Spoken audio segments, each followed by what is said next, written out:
ሃኒጌን ምንድነው? እውነት ይከፍላል ወይስ ውሸት ነው? በዚህ ቪዲዮ በኢንተርኔት ላይ ያልተጠቀማችሁበትን ኢንተርኔት ባንድዊዝ በማጋራት ብቻ በነፃ ገቢ ያገኙ በሚል በስፋት የሚወራውን በተለይ ቲክቶክ ላይቭ ላይ በብዛት የሚታየውን ሃኒጌን የተሰኘውን አፕሊኬሽን እውነታና ውሸቱን በጥልቀት እንመረምራለን።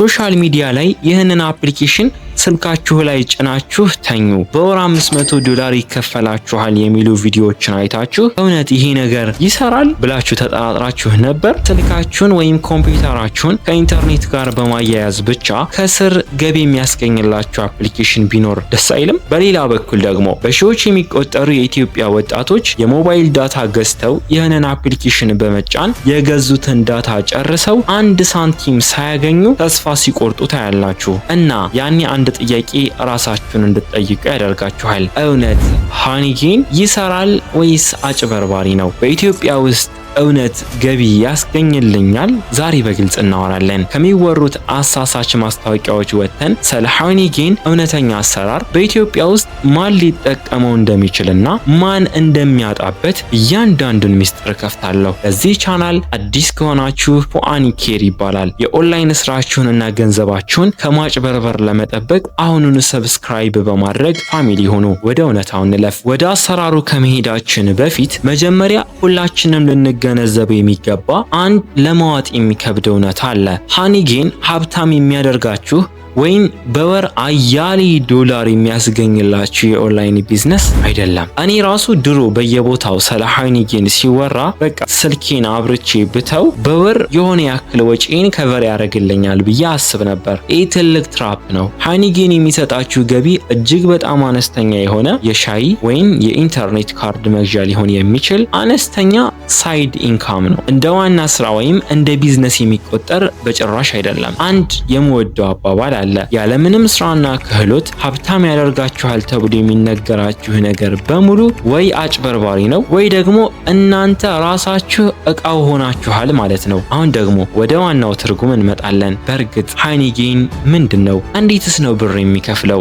አሰራሩን በጥቂቱ እንገራችሁ። እናንተ ቤት ውስጥ ወይም ስራ ቦታ ያልተጠቀማችሁበትና ትርፍ የሆነ የኢንተርኔት ዳታ አንዩዝድ ባንድዊዝ ይኖራችኋል። ሃኒጌን ይህንን ትርፍ ዳታችሁን በባክግራውንድ በመውሰድ ለትላልቅ የዓለም አቀፍ ኩባንያዎች ሼር ያደርጋል። ትላልቅ ኩባንያዎች የእናንተን ኢንተርኔት ለምን ይፈልጉታል ወደሚለው ስንመጣ የዋጋ ንጽጽር ለማድረግ ይሄ ፕራይስ አግሪጌሽን ይሉታል። ለምሳሌ የአየር መንገድ ወይም የሆቴል ካምፓኒዎች በተለያዩ ሀገራት የትኬት ዋጋ እንዴት እንደሆነ በእናንተ ኢንተርኔት አድርገው ይቃኛሉ። ሌላኛው ደግሞ አድ ቬሪፊኬሽን ነው። ድርጅቶች ያወጧቸው ማስታወቂያዎች በየሀገሩ በትክክል እየታዩ መሆናቸውን ለማረጋገጥ። ሶስተኛው ሰርች ኢንጂን ኦፕቲማይዚንግ ነው። የሪሰርች ስራዎች የዌብሳይት መረጃዎችን ለመሰብሰብ። በዚህ የኢንተርኔት ማጋራት ሂደት ለሰጣችሁት እያንዳንዱ ሜጋባይት ወይንም ደግሞ ጊጋባይት ሃኒጌን በነጥብ ክሬዲት መልክ ክፍያ ይሰጣችኋል። አሁን ደግሞ ወደ ትልቁና እጅግ ወሳኙ ጥያቄ እንመጣለን። ሃኒጌን በኢትዮጵያ ውስጥ ይሰራል? እኔስ ብጠቀመው ያተርፈኛል ወይስ ያከስረኛል? አዳምጡኝ። እዚህ ጋር ነው በሺዎች የሚቆጠሩ የኢትዮጵያ ወጣቶች የሚሸወዱ በትልቁ እውነት ያለው። አንደኛ፣ የሞባይል ዳታ የምትጠቀሙ ከሆነ ፍጹም አትጠቀሙበት። በስልክ የኢትዮ ቴሌኮም ወይም የሳፋሪኮም የየቀኑን የሳምንቱን ወይም የወሩን ሞባይል ዳታ ፓኬጅ ገዝታችሁ ሃኒጌንን የምታበሩ ከሆነ 100% ትከስራላችሁ። ምክንያቱም ለዳታ ፓኬጅ የምታወጡት ብር ሃኒጌን ከሚከፍላችሁ ብር በ10 እጥፍ ይበልጣል። ማለትም በ100 ብር ዳታ ገዝታችሁ ከሃኒጌን የምታገኙት 10 ብር ብቻ ሊሆን ይችላል። ሁለተኛው፣ የትኛው ሰው ነው መጠቀሙ የሚያተርፈው? ሃኒጌንን ተጠቅመው ያለምንም ተጨማሪ ወጪ አነስተኛ ገቢ የሚያገኙት እቤት ወይም ስራ ቦታ ያልተገደበ የፋይበር የብሮድባንድ ዋይፋይ፣ ይሄ አንሊሚትድ ሆም ኦፊስ ዋይፋይ ያላችሁ ሰዎች ብቻ ናቸው። እቤታችሁ ያልተገደበ ዋይፋይ ካላችሁ ዋይፋይ ብትጠቀሙበትም ባትጠቀሙበትም በወር የምታወጡት ክፍያ ተመሳሳይ ነው። ስለዚህ ሃኒጌን በስልካችሁ ወይም በኮምፒውተራችሁ ጀርባ በባክግራውንድ እየሰራ ያለምንም ተጨማሪ ወጪ ትርፍ የነበረውን ኢንተርኔት ወደ አነስተኛ ዶላር ይለውጥላችኋል። ያልተገደበ ዋይፋይ ካላችሁ ሃኒጌንን በስልካችሁ ወይም በኮምፒውተራችሁ ለመጀመር የሚከተሉትን 3 ቀላል ደረጃዎች ትከተላላችሁ። አንደኛው ደረጃ በሪፈራል ሊንክ መመዝገብ ነው። በሃኒጌን ኦፊሻል ድረገጽ ላይ ስትመዘገቡ በሪፈራል ሊንክ ከተመዘገባችሁ ከተመዘገባችሁ ወዲያውኑ $5 ነፃ ማስነሻ ሳይን አፕ ቦነስ አካውንታችሁ ላይ ገቢ ይሆናል። ስለዚህ ሪፈራል ሊንኪን ቴሌግራም ግሩፕ ላይ ታገኙታላችሁ። ወደዛ ገብታችሁ መስራት የምትፈልጉ በዛ ሪፈራል ሊንክ መግባት ትችላላችሁ። ሁለተኛው አፕሊኬሽኑን መጫን ወይም ደግሞ ዳውንሎድ ማድረግ ነው። አፕሊኬሽኑን በአንድሮይድ ስልካችሁ በዊንዶ ወይም በማክ ኮምፒውተራችሁ ላይ ትጭኑታላችሁ። ሶስተኛ ባክግራውንድ ራኒንግ ማድረግ ነው። አፕሊኬሽኑን ከከፈታችሁ በኋላ በጀርባ እንዲሰራ ፈቃድ ትሰጡታላችሁ። ከዚያ በኋላ እናንተ ስልካችሁን ለሌላ ስራ ስትጠቀሙ እሱ በራሱ ኢንተርኔቱን ማጋራት ይጀምራል። እዚህ ጋር ደግሞ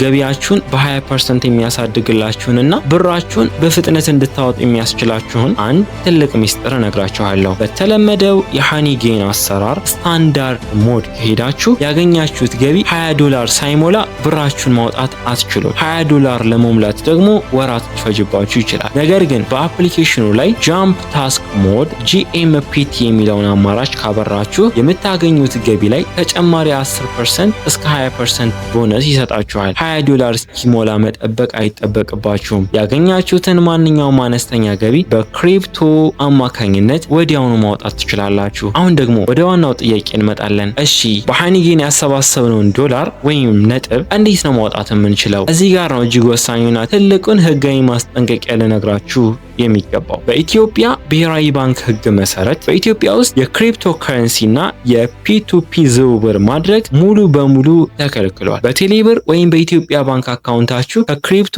ፒቱፒ ጋር የተያያዘ የገንዘብ ዝውውር ካደረጋችሁ ባንኮች አካውንታችሁን ወዲያውኑ ብሎክ ያደርጉታል። ስለዚህ በፍጹም ከህግ ውጭ የሆነ የክሪፕቶ ፒቱፒ መንገዶችን ለመጠቀም እንዳትሞክሩ። ታዲያ ህጋዊ የማውጫ መንገዶቹ ምንድን ናቸው ወደሚለው ስንመጣ የፔይፓል እና የፔኖር መንገድ በውጭ ሀገር አካውንት ፔኖር ሞር ኢትዮጵያ ላይም ስለሚሰራ ችግር የለውም። ሁለተኛው ደግሞ ጊፍት ካርድ አማራጭ ነው። በሃኒጌን ያገኛችሁትን ነጥብ ወደ አማዞን፣ ጉግል ፕሌይ ወይም ደግሞ አፕል ጊፍት ካርድ በመቀየር በኦንላይን አፕሊኬሽኖች፣ መጽሐፍቶች ወይም ደግሞ እቃዎችን ለመግዛት መጠቀም ትችላላችሁ። አያችሁ፣ በሀገራችን ያለው የክሪፕቶ ህጋዊ እገዳ እና የፔይፓል ውስንነት ራሱ ሃኒጌን ለኢትዮጵያውያን ዋና የገቢ ምንጭ ሊሆን የማይችልበት ሌላው ትልቁ ምክንያት ነው። ስለዚህ በነፃ ብር ያስገኝላችኋል የሚሉ ተረቶችን ትታችሁ በባንካችሁ ህጋዊ ዶላር ወደሚያስገቡላችሁ እውነተኛ የኦንላይን ስራዎች፣ ፍሪላንሲንግ፣ AI፣ ኮንተንት ክሬሽን የመሳሰሉት ላይ ማተኮር አለባችሁ። አሁን ደግሞ ብዙ ሰዎች የሚፈሩበትን ትልቁን ጥያቄ እንመለስ። ሃኒጌን ሴፍ ነው ወይስ በስልካችን ውስጥ ያሉትን የግል ፎቶዎችና መረጃዎች ይሰርቃል? እውነታውን በግልጽ እንነጋገር። የፕራይቬሲና የመረጃ ደህንነት። ሃኒጌን በስልካችሁ ውስጥ ያሉትን የግል ፎቶዎች፣ ፋይሎች፣ ፓስወርዶች ወይም ሜሴጆች የመመልከት ወይም የመውሰድ ህጋዊ ፈቃድ የለውም። የሚጠቀመው የኢንተርኔት ባንድ ዊዝ ብቻ ነው። ነገር ግን ማንኛውንም አፕሊኬሽን ስልካችን ላይ ስንጭን ፍጹም 100% ደህንነቱ የተጠበቀ ነው ብሎ መደምደም አይቻልም። ሁለተኛው ባትሪ ኤንድ ፐርፎርማንስ፣ የባትሪና የስልክ ፍጆታ። የአፕሊኬሽን በጀርባ ስለሚሰራ ወይም በባክግራውንድ ስለሚሰራ የስልካችሁን ባትሪ በከፍተኛ ሁኔታ ይበላል። እንዲሁም ስልካችሁ ቶሎ እንዲሞቅና እንዲግል ሊያደርግባችሁ ይችላል። ስለዚህ በስልካችሁ አፕሊኬሽን ሴቲንግ ውስጥ በመግባት ራን ኦን ባትሪ የሚለውን ማጥፋትና ስልካችሁ ቻርጅ ላይ በሆነበት ወይም ዋይፋይ በተገናኘበት ጊዜ ብቻ እንዲሰራ ማድረግ አለባችሁ። ቪዲዮውን እያጠናቀቅኩት ነው፣ ነገር ግን አንድ ነገር ልንገራችሁ። የሃኒጌን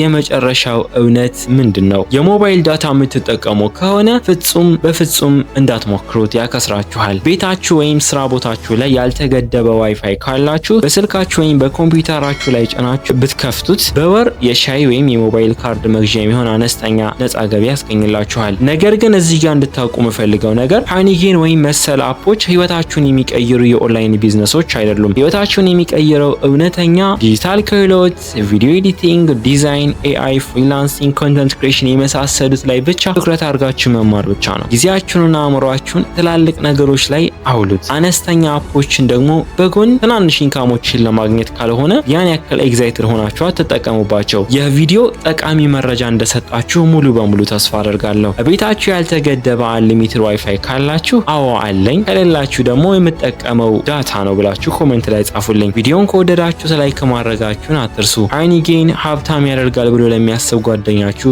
እውነቱን እንዲያውቅ ሼር አድርጉለት። አዲስ ከሆናችሁ ሃኒኬርን ሰብስክራይብ በማድረግ የዲጂታል ህይወታችሁን ወደ ተሻለ ደረጃ ቀይሩ። ሁላችንም አብረን እንለወጣለን፣ አብረን እናሸንፋለን። ቻው።